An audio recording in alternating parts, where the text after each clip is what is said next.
Meteorologist Melissa Noor joining me here in studio. Second day in a row. Yesterday we were talking about funky water. Today we're talking about winterizing your home, right? Yeah, winterizing your home. And I have a question for you. Yes. Okay. How many millions or billions of dollars do you think that the United States had last year during winter season from winter weather-related chaos?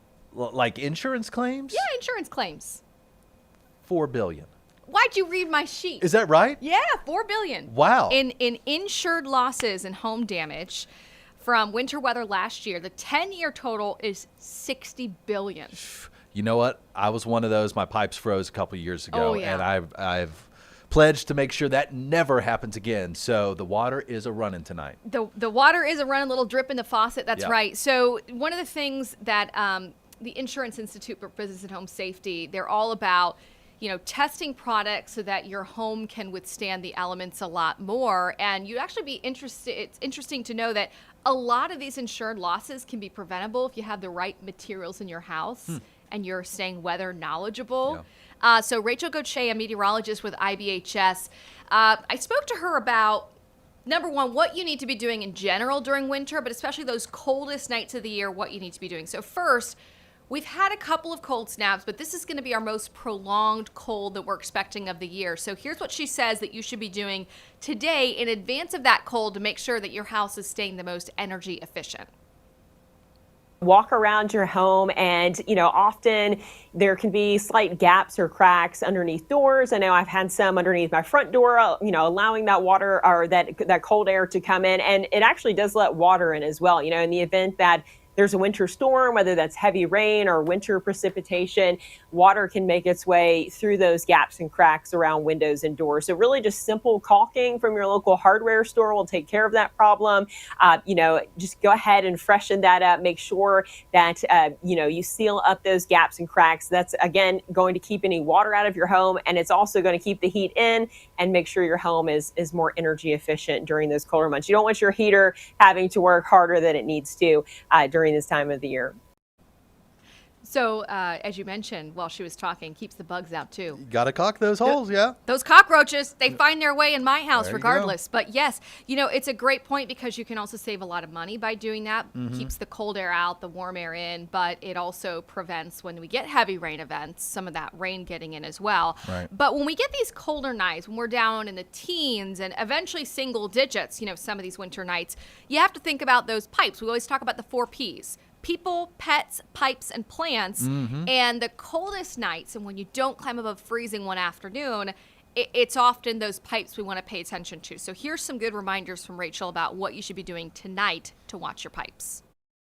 Making sure that your pipes are protected, because a lot of times pipes are not insulated as well as in homes that are built in northern climates. So, really focusing in on some of those exterior walls. Those are the ones where pipes are often not going to be insulated enough for these prolonged below freezing temperatures. So, making sure that you insulate them with foam is a good start. And then, some of those pipes on the interior, you can do things like, open the cabinets up, let that warm air that's in your home circulate to keep those pipes from freezing. And more importantly, if you're not going to be home during the winter months, make sure that thermostat is set at a minimum of 55 degrees. And that's going to be to prevent those pipes from freezing inside your home in the event that you're not there. 55 degrees. So a couple of winters ago, it was Christmas 2023. Is that when yours burst? No, it actually 2022? was. I was living in Virginia. It was the same system that moved Yeah. through and burst everybody's pipes down here too. Yeah, mine Yeah. burst. I had a 6-week-old newborn at home. That was fun. Oh, no. But most people who've been through that, they know, okay, what do I need to do? My exterior pipes that are not insulated, Yeah. Keep the cabinet open to those exterior walls. And if you notice they're freezing, thaw them out. Now, with that being said, we talk about pipe safety. I don't think this cold snap we're getting is widespread pipe bursting cold. Okay. There'll be a couple nights down in the low 20s, but as long as you can thaw during the afternoon, you're going to make it through the next night. So make sure that the next day it's not frozen over. You want to thaw anything out so that when you get to the second night of cold, you're not freezing even more. Now, IBHS is very interesting. They're a nonprofit, and what they do is they test all these building materials to make sure that your house can withstand the elements from Mother Nature a lot more. you'd be amazed by some of the technology that they've created with testing shingles and siding and everything. Let me have Rachel tell you a little bit more about it.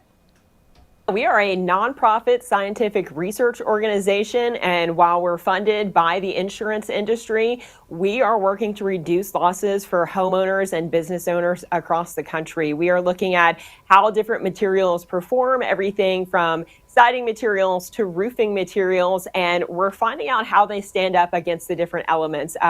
There's trusted materials and new emerging materials, and we're just doing the research on them to find out how they stand up to the different elements. So what we really believe is that most of the losses that happen from severe weather are actually preventable. We have the science and the know-how to actually engineer our way out of a lot of damage. So that's what we're all about here at IBHS, is finding ways that home and business owners can strengthen their homes against severe weather. And in turn, we hope that, we'll remove some of that headache and prevent some of that avoidable loss. So cold night tonight, but you're saying, I mean, it's not going to be a widespread issue for folks. No, I don't think it will, but it's a big shock to the system. We were at 62 yesterday. It was so warm and nice outside. Let me show you where the Arctic front is moving in from.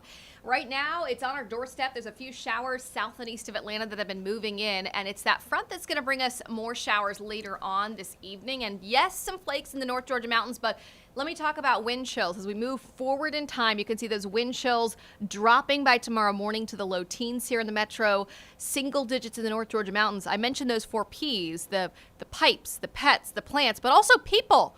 Dress tomorrow warmly in lots of layers. Don't leave a lot of exposed skin if your kids have to wait extra long for that bus tomorrow morning. It's just a gusty, blustery day tomorrow. All afternoon, those wind chills will stay in the 20s, and then Friday morning, even colder air will be out there. So highs drop to 37 tomorrow. That's our coldest so far of the winter. We'll see reinforcing cold coming in on Saturday into Sunday, and we're still watching the chances of winter weather over the weekend. We're still not seeing a lock in those models, so I wouldn't panic over anything right now. This evening, though, a little bit of changeover in those North Georgia mountains still possible. I think accumulations are going to be incredibly minimal on grassy elevated surfaces and those highest elevations. So hopefully not many issues tomorrow morning for the bus for those schools up there. But, Dan, that's something we'll be watching as well. Certainly. Black ice that could form. It's hard to believe just 4 days ago, there was a tornado in Carroll County. I know. And here we are talking about snow. It happens every January. We can have severe weather. We can have snow systems. Yeah. That is the wild card month of January for us every year. All right. Well, thank you for being here to walk us through it. Melissa Nord, appreciate that. And